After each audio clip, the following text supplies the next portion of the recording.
కీర్తనలు 13వ అధ్యాయం. యెహోవా, ఎన్నాళ్ల వరకు నన్ను మరిచిపోదువు? నిత్యము మరిచెదవా? నాకెంతకాలము విముఖుడవైందువు? ఎంతవరకు నా మనసులో నేను చింతపడదును? ఎంతవరకు నా హృదయంలో పగలంతయు దుఃఖాక్రాంతుడనైందును?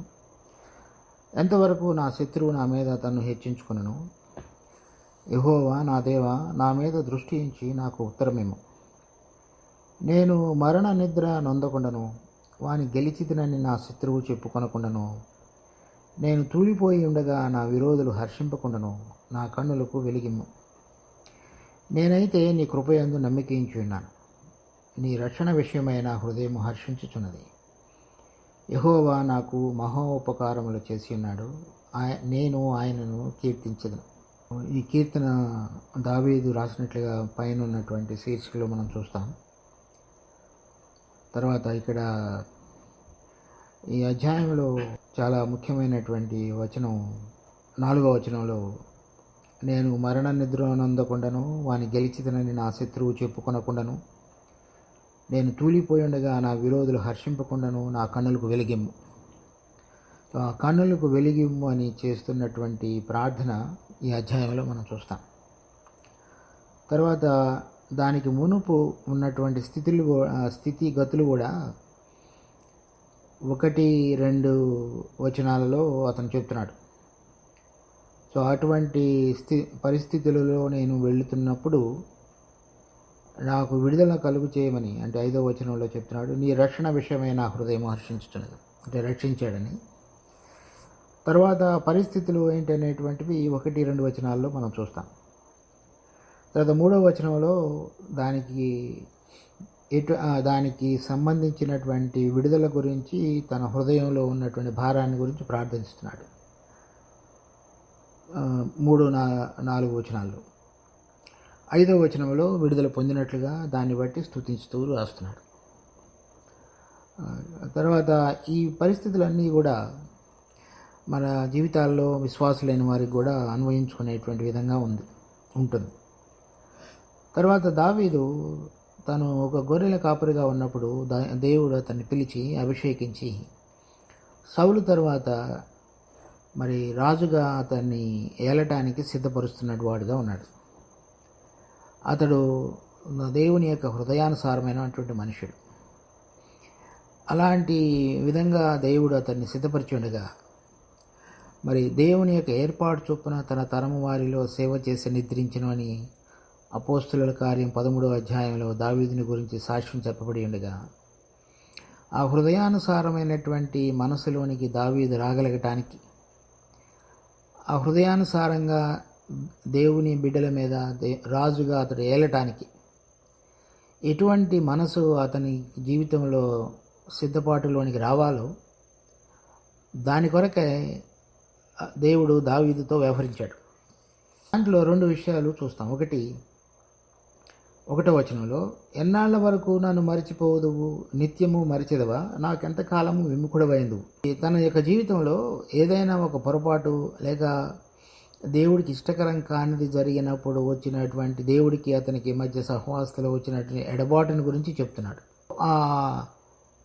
మన జీవితంలో మనం ప్రభువుతో నడిచే విషయంలో ఎటువంటి విధంగా మనం నడిచినప్పుడు ఆయన నుంచి దూరంగా కాకుండా సరైన విధంగా నడవగలమో,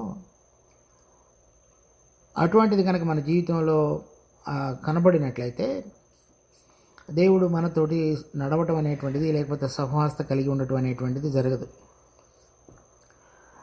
మనం విశ్వాసులుగా పిలువబడిన తరువాత మనలో పరిశుద్ధీకరణ కార్యం జరుగుతున్న కొలది ఆయన వెలుగులో ఉన్నట్లుగా మనం కూడా వెలుగులో నడవగలుగుతాం.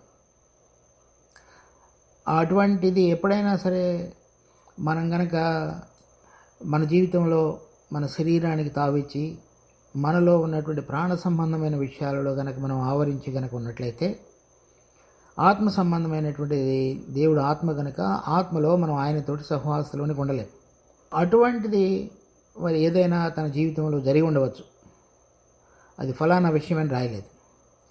అప్పుడు మాత్రమే మనకి లేకపోతే అతనికి దేవుడికి మధ్యలో ఆ విముఖత, అంటే కొంచెం దూరం, ఎడబాటు జరిగి ఉండవచ్చు. మరి విశ్వాసులలో కూడా అది హెబ్రీ పత్రిక 12వ అధ్యాయంలో చూస్తాం. పరిశుద్ధత లేకుండా ఎవడునూ ప్రభువును చూడలేడు. కనుక మనం ఆయనతోటి సహవాసత కలిగి ఆయన వెలుగులో ఉన్నట్లుగా మనం కూడా నడిచినట్లయితే మనం అన్యోన్య సహవాసం ఆయనతో కలిగి ఉండగలుగుతాం. అంటే మనలో ఏదైనా చీకటి లేకపోతే దేవునికి విరోధమైనది, దేవునికి ఇష్టకరం కానిది, ఆయనను దుఃఖపరిచేటువంటి ప్రవర్తన మనలో ప్రబలినప్పుడు, మన యొక్క ప్రవర్తన ఆయనకి ఇష్టకరం కానప్పుడు మనం ఆయనతోటి లేకపోతే ఆయన మనతో సరైనటువంటి సహవాస సంబంధంలో మనం ఉండలేం.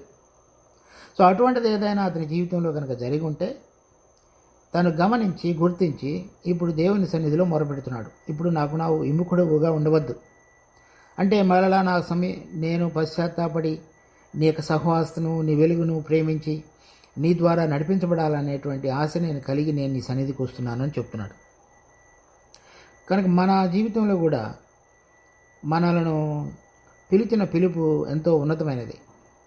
అంటే రాబోయేటువంటి 1000 సంవత్సరాల పరిపాలనా కాలంలో కొంతమంది బిడ్డలను ఆయనతో పాటుగా కలిసి రాజ్యం చేయటానికి సిద్ధపరిచేటువంటి ప్రక్రియ విశ్వాసులలో ఆయన కొనసాగిస్తున్నాడు.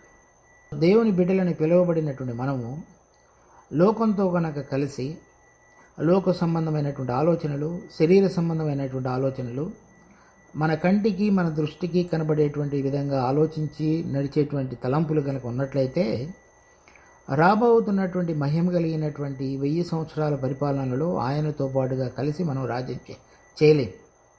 మనం విశ్వాసులంగా రక్షించబడిన తర్వాత కూడా అటువంటి ఉన్నతమైనటువంటి పిలుపు యొక్క ఔన్నత్యాన్ని మనం గుర్తెరిగి దానికి తగిన విధంగా మన జీవితంలో కనుక పరిశుద్ధత అంటే వేరుపరచబడినటువంటి జీవితం యొక్క అనుభవంలోనికి కనుక రాకపోతే, వేరంటే మన శరీర సంబంధంగా ఉన్నటువంటి వాటన్నిటిని, మన ప్రాణ సంబంధమైనగా మనకి ఇష్టకరమైన వాటన్నిటిని విడిపించుకొని దేవునితో ప్రత్యేకపరిచి ఆయనతో పాటుగా ఆయన వెలుగులో ఉన్నట్లుగా మనం కూడా ఆయన యొక్క వెలుగులో నడవటం అనేటువంటిది కనుక అభ్యాసం చేయకపోతే, ఏదైతే దేవునితో మన సరైన సంబంధం ఉండాలో ఆ సంబంధంలోనికి మనం రాలేం.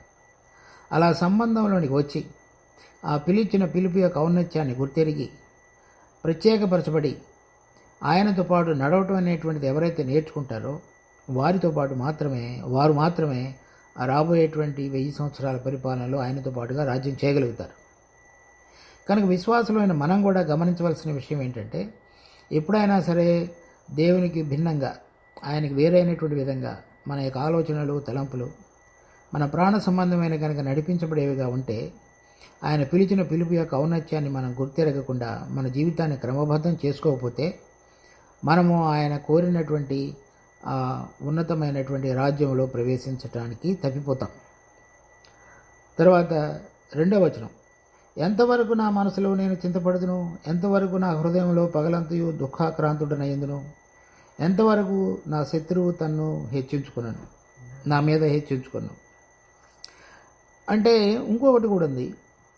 ఒకటి ఈ పరిశుద్ధంగా జీవించటము, లేకపోతే మన ప్రాణాన్ని, మన యొక్క శరీరం యొక్క ఆశలన్నిటినీ కూడా, కోరికలన్నిటినీ సిలువకు అప్పగించి కేవలం ఆయన జీవనం ద్వారా ప్రత్యేకపరచబడే విధంగా జీవించటం. రెండవది, మనం ఆ విధంగా జీవించుతున్న సందర్భంలో మన ప్రమేయం లేకుండానే శత్రువు మనల్ని ఓడించడానికి, తర్వాత మనం తప్పిపోయే విధంగాను, తర్వాత మనం దేవుడు కోరిన విధంగా కాకుండా వేరైన విధంగా జీవించడానికి అనేకమైనటువంటి యుక్తులు మన మీద పన్నుతూ ఉంటాడు. ఒకటి, మనలో ఉన్నటువంటి విషయాల ద్వారా మనం ఓడించబడటం అనేటువంటిది. రెండవది, శత్రువు మన మీదకి పన్నాగాలు పన్ని వాటి యొక్క ఉరులలో మనం చిక్కుకొని వాడు మనల్ని ఓడించి, అంటే దేవుడు కోరిన విధంగా మనం జీవించలేకుండా చేసేటువంటిది. సో అప్పుడు అటువంటి పరిస్థితిలో నా శత్రువు నా మీద తను హెచ్చించుకున్నట్టు, అంటే నేను గనక వాడు పన్నినటువంటి పన్నాగాలకు లేకపోతే ఉరులకు గనక నేను చిక్కుకొనిపోయి, మరి నేను ఇక్కడున్నటువంటి వీటిని లేకపోతే శత్రువు కోరినటువంటి విధంగా కనుక నేను నడిపించబడి అతడు నా మీద కనుక ప్రభుత్వం చేసేవాడుగా కనుక ఉన్నట్లయితే అప్పుడు నన్ను హెచ్చించుకున్నట్టు. కానీ ప్రభు మనం కొలసీలకు పత్రిక 1వ అధ్యాయం 13వ వచనంలో చూస్తాం, మరి మనకు అంధకార సంబంధమైన రాజ్యం నుంచి విడుదల కలుగజేసి, అంటే అతని యొక్క ప్రభుత్వంలోనికి మనం రాకుండా తన కుమారుడైనటువంటి యేసుక్రీస్తు యొక్క రాజ్యంలోనికి మనకు ప్రవేశపెట్టాడు. అంటే ఆయన యొక్క అధికారం కిందకి, ఆయన ప్రభుత్వం కిందకి జీవించే విధంగా అని అర్థం. అంతేగాని అది 1000 సంవత్సరాల పరిపాలన అని కాదు.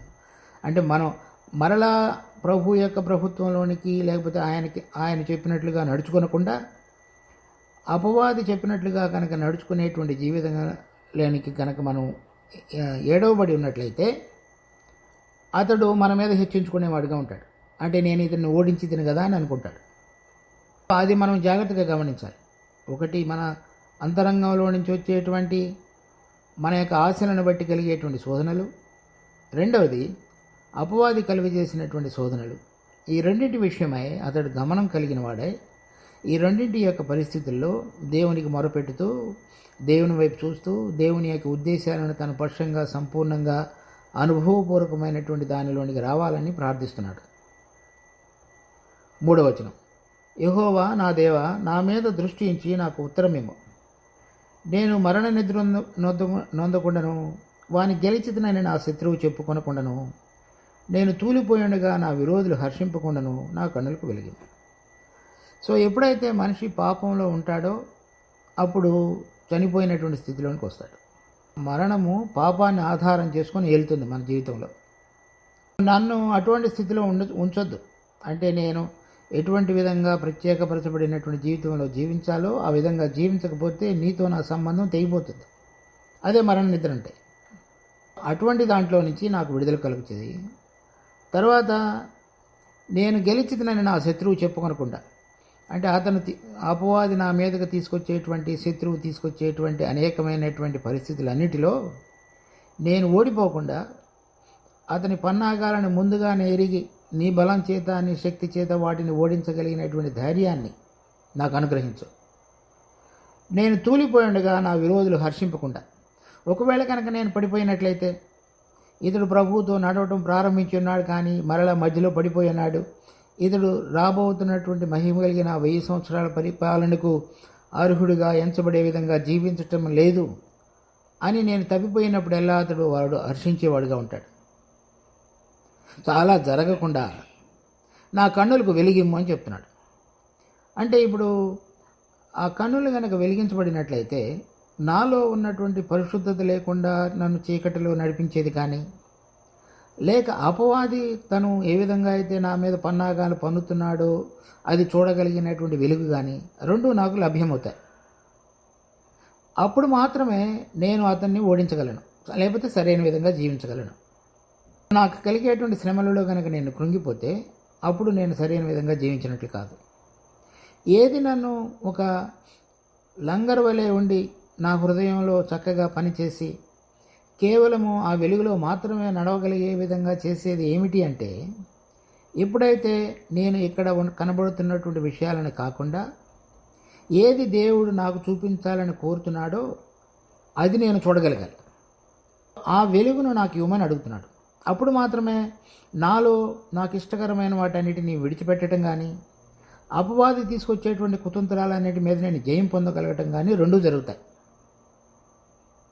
సో ఆ వెలుగు అంటే ప్రభు చెప్పాడు 1 కొరింథీ 2వ అధ్యాయంలో, తాను పిలిచినటువంటి బిడ్డల యొక్క, ఏర్పరచబడినటువంటి బిడ్డల కొరకు ఏవి దాచిపెట్టబడి ఉన్నాయో కన్నులకు కనబడలేదు, అది ఆత్మలో మాత్రమే మనుషులు చూడగలిగే విధంగా చేశాడు.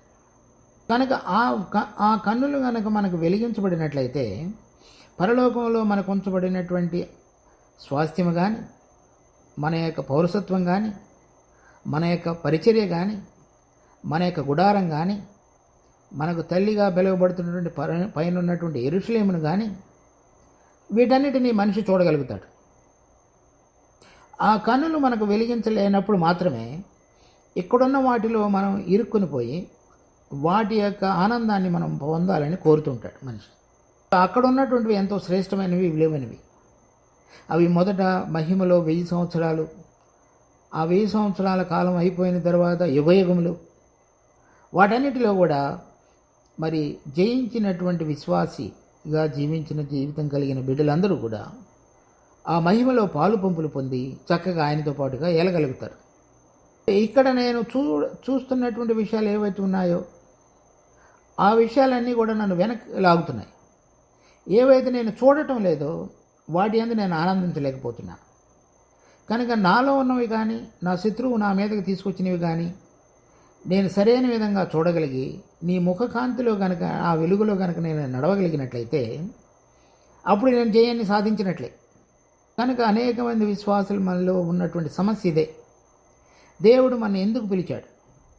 మరి రాబోయే దినాల్లో నేను చనిపోయిన తరువాత నేను ఆయనకి ఇష్టకరంగా జీవించినట్లయితే దేవుడు నాకు అనుగ్రహించబోయేటువంటి గొప్ప బహుమానం ఏమిటి? దాని విలువ ఎంత? దానికి తగిన విధంగా నా జీవితంలో నా లోపల ఉన్నవి బయట ఉన్నవి ఆ రెండింటి నుంచి నేను జయించినటువంటి విధంగా ఏ విధంగా జీవించాలనేటువంటి దినదిన అనుభవం లేకుండా జీవించటం లేదు. దానివల్లే మన శత్రువు మన మీద ప్రబలి మనను ఓడించినట్లుగా అతడు హర్షించేవాడిగా ఉన్నాడు. కానీ అటువంటి విధంగా అతడు హర్షింపకుండా మన ప్రభు మృతులలో నుంచి పునరుద్ధారణే తిరిగి లేవడం ద్వారా ఆ శత్రువు ఓడించబడి ఉండగా ఆయనందు విశ్వాసమించినటువంటి విశ్వాసులందరూ కూడా మనం విశ్వాసంతో గనక ఆ జయం అనేటువంటి జీవంలో మన జీవితంలో అన్వయించుకొని ప్రభువు మీద సంపూర్ణంగా ఆధారపడినట్లయితే జయించిన విశ్వాసంలో రోజు రోజు జయించగలుగుతాడు. ఆ కన్నులకు వెలుగు అనేటువంటిది చాలా ముఖ్యమైనటువంటిది. కొన్ని వచనాలు చూద్దాం. 1 కొరింథీ 2వ అధ్యాయం 9వ వచనం నుంచి. ఇందును గూర్చి దేవుడు తను ప్రేమించు వారికి ఏవి సిద్ధపరిచినో అవి కంటికి కనబడలేదు, చెవికి వినబడలేదు, మనుషు హృదయమునకు గోచరం కాలేదు అని వ్రాయబడి ఉన్నది. మనకైతే దేవుడు వాటిని తన ఆత్మ వలన బయలుపరుచున్నాడు. మనుషులకి అవి తెలియదు.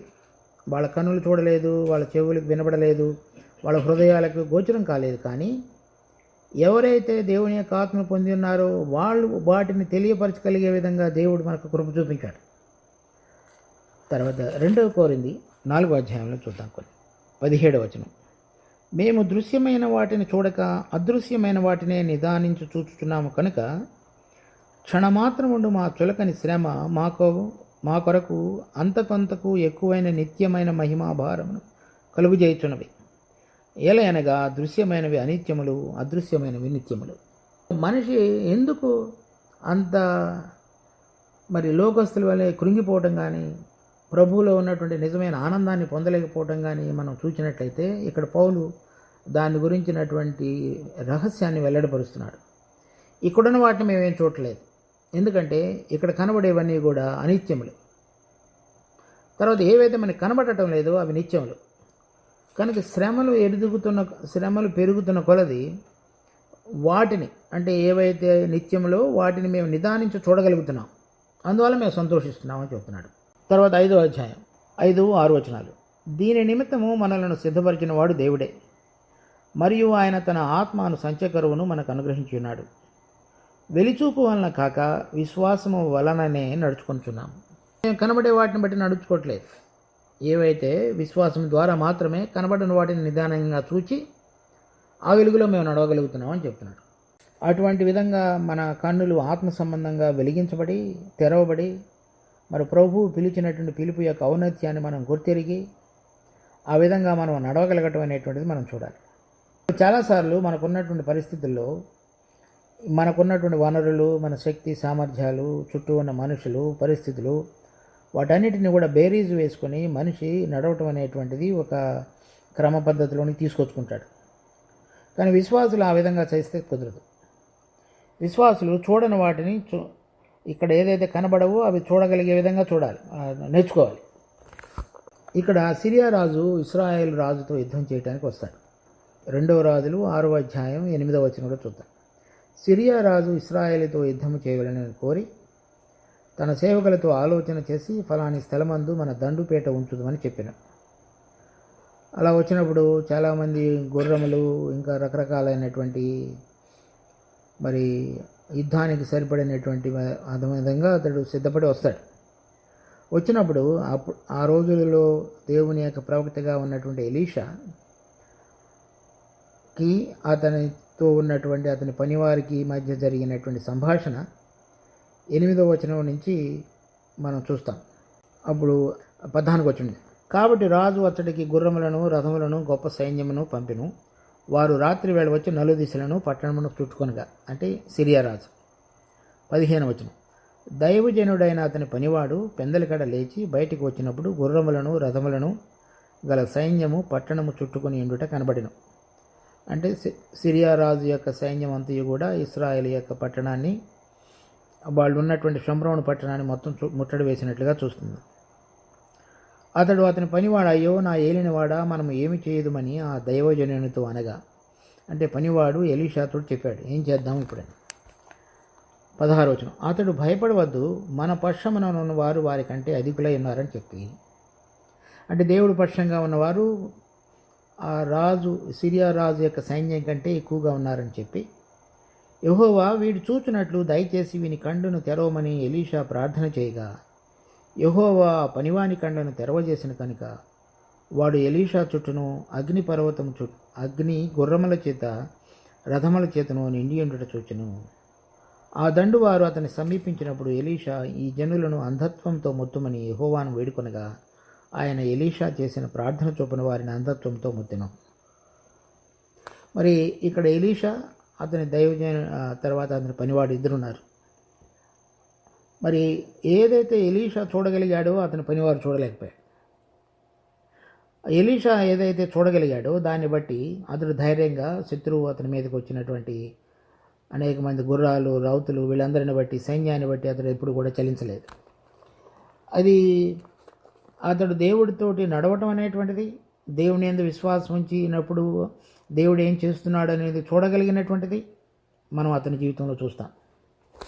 తర్వాత యోహాను సువార్త 5వ అధ్యాయం 19వ వచనం, కాబట్టి యేసు వారికి ఇట్లు ప్రత్యుత్తరం ఇచ్చెను, తండ్రి ఏది చేయుట కుమారుడు చూచునో అదే కానీ తనంతట తాను ఏదియూ చేయనేరడు.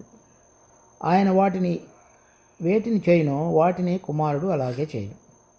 20వ వచనం, తండ్రి కుమారుని ప్రేమించుతూ తాను చేయి వాటి నెలను ఆయనకు అగుపరుచుచున్నాడని మీతో నిశ్చయంగా చెప్పుచున్నాను.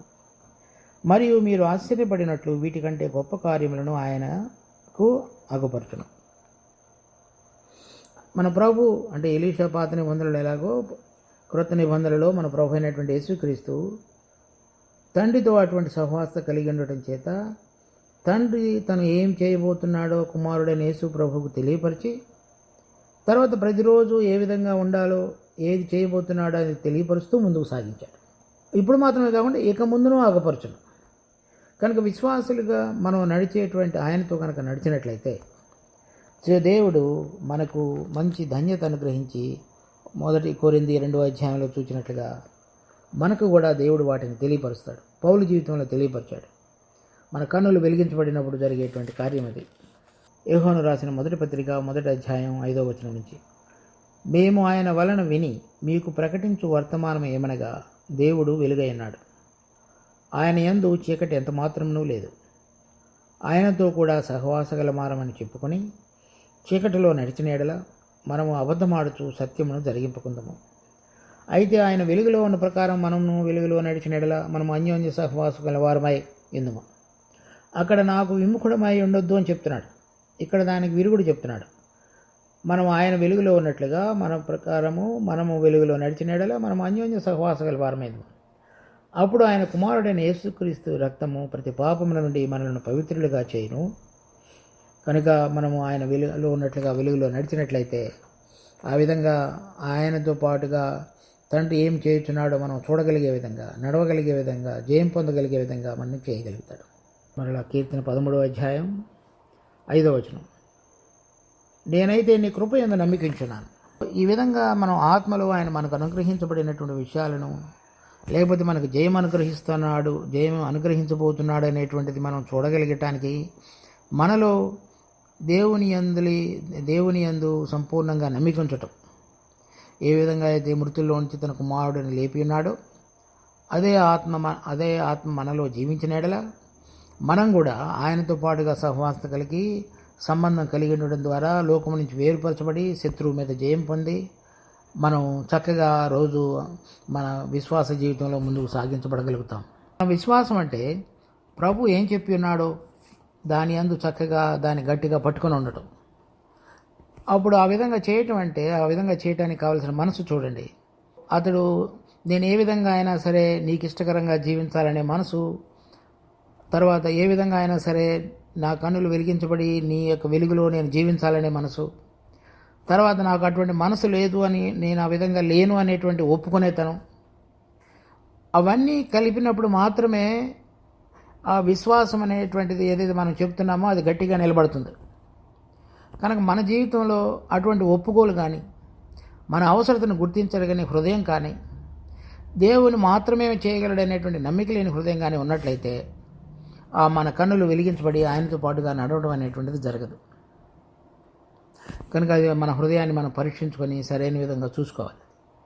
నేను దేవుని యందు విశ్వాసం ఇచ్చున్నానంటే ఇంకా వేరే దేని యందు నమ్మిక లేదని, నా అంతటి నా మీద కానీ నాకు కలిగిన దేని యందును విశ్వాసం లేదని అర్థం.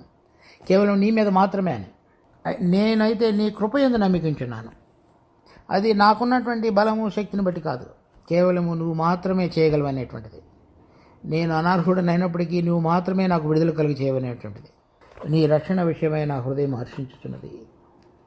యెహోవా నాకు మహోపకారములు చేసి ఉన్నాడని చెప్తున్నాడు. అంటే 5వ వచనానికి చివరికి వచ్చేటప్పటికి దేవుడు ముందుగానే చేసేసినట్లుగా అనుకొని అటువంటి విధంగా తన హృదయంలో కలిగినటువంటి పరిస్థితిని అంతటిని చక్కబరుచుకొని దేవుని వైపు చూస్తున్నాడని అర్థం. అది అతనికి నిజంగా ఉన్నటువంటి పరిస్థితి నుంచి విడుదల పొందాడని కూడా మనం చెప్పలేం. కానీ తన హృదయంలో దేవుడు తనకు చేసేసినటువంటి అనుభవంలోనికి అతని హృదయం వచ్చింది. అది అన్నిటికంటే ముఖ్యమైనటువంటిది మనం గమనించాల్సింది మన విశ్వాస జీవితంలో. చాలాసార్లు అది జరిగేటంత వరకు మన హృదయంలో మన అంతరంగంలో ఉన్న విషయాలను బట్టి కానీ, లేక బయట ఉన్నటువంటి విషయాలను బట్టి కానీ సంఘర్షణ జరుగుతూ ఉంటుంది. కానీ ఎవరైతే దేవుని కృపయందు నమ్మిక ఉంచి మరి తన జీవితాన్ని యథార్థమైన రీతిలో ఒప్పుకొని తన ఆశను ఏ విధంగా ఆయన కన్నులు వెలిగించబడాలని చూస్తూ వచ్చాడో, వాళ్ళ జీవితంలో ఆ విశ్వాసాన్ని బట్టి దేవుడు వాళ్ళ జీవితంలో ఉండి చక్కగా నడిపిస్తున్నాడు, విడుదల కలుగు చేస్తున్నాడు అనేటువంటి అనుభవంతో వాళ్ళ హృదయాలలో జీవించగలుగుతారు. దాన్ని బట్టి చెప్తున్నాడు, నువ్వు నాకు అనుగ్రహించిన దాన్ని బట్టి ఆ మహోపకారములు చేసి ఉన్నాడు. ఆ 4వ వచనం నుంచి 5వ వచనం వరకు అతని పరిస్థితి మారిందని నేను అనుకోను. కానీ అతని హృదయంలో ఉన్న పరిస్థితి మాత్రం మారింది. ఏంటి? తనకున్న పరిస్థితిలో ఏదైనా అంతరంగంలో ఉన్న వాటి మీద విడుదల, శత్రువు తప్పకుండా జయించకపోయినప్పటికీ జయించినటువంటి అనుభవంలో ఉన్నటువంటి ఆనందంలోకి అతని హృదయం వచ్చింది. అటువంటి విధంగా మన అందరం కూడా జీవించాలని ప్రభువు కోరుతున్నాడు. మనకు చాలాసార్లు మన సంబంధాలలో కానీ, లేక వేరే విషయాలలో కానీ, సంఘంలో కానీ, కుటుంబాల్లో కానీ ఎందుకు ఆ సంఘర్షణలు జరుగుతున్నాయంటే దేవుడు మన పిలిచిన పిలుపు యొక్క ఔన్నత్యాన్ని కానీ, లేక మనం ఈ విధంగా ఈ లోకంలో దేన్ని విడిచిపెట్టాలో దేన్ని హత్తుకోవాలో తెలియనితనంలో కానీ ఉండటం చేత రోజు ఒక పోరాటంలో విశ్వాసి జీవిస్తూ దాదాపుగా ఓడిపోయినటువంటి స్థానంలో ఉంటున్నాడు. అది మనకి ఎంతో నష్టం.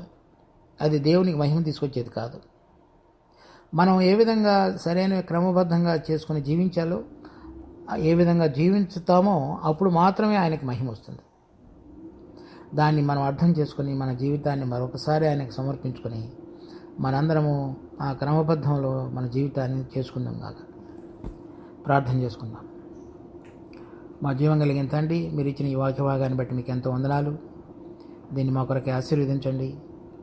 మరి మీ యొక్క పరిశుద్ధతలో మేము జీవించుటకు, ఎందుకనగా పరిశుద్ధత లేకుండా ఎవడును దేవుని చూడలేడు. మరి మేము మిమ్మల్ని చూడగలిగటానికి కావాల్సిన కన్నులు మాకు తెరిచి మా జీవితాన్ని క్రమబద్ధం చేసుకొని ఏదైతే మేము సరైన రీతిలో ఒప్పుకొని మీ ద్వారా నడిపించబడాలని నువ్వు కోరుతావో ఆ విధంగా నడిపించబడి ముందుకు సాగుటకు కావాల్సిన కనికరాన్ని చూపించండి. అనేక పరిస్థితుల్లో మా జీవితాల్లో ఇక్కడున్న వాటిని మేము ఆకర్షించబడి నడిపించబడటం అనేటువంటిది కనబడుతున్నది. పరలోక సంబంధమైనవి ఏవి చూడాలో అవి చూడలేని తనం కనపడుతున్నది. అందుచేతనే అపవాది యొక్క బంధకాలలో ఉన్నట్లుగా మా జీవితాల్లో అనేక విషయాలు కనబడుతున్నాయి. వాటన్నిటినీ నీ కృపచేతి మాత్రమే మేము విడుదల పొందిన వారమై నీలో ఉన్న బలాన్ని, మరి ఆ పిలుపులో ఉన్నటువంటి గొప్ప రుచిని మేము ఎరుగుటకు మా కన్నులను తెరవమని వేడుకుంటున్నాము. ఆ విధంగా మా జీవితాలని రాబోతున్నటువంటి మహిమ కొరకు సిద్ధపరిచి జయించినటువంటి విశ్వాసుల జాబితాలోనికి చేర్చమని ప్రార్థిస్తున్నాం.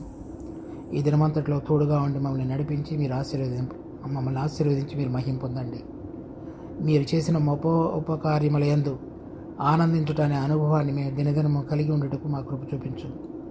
మా రక్షకుడు ప్రభు అయిన యేసు నామమున అడిగి వేడుకుంటున్నాం తండ్రి. ఆమేన్.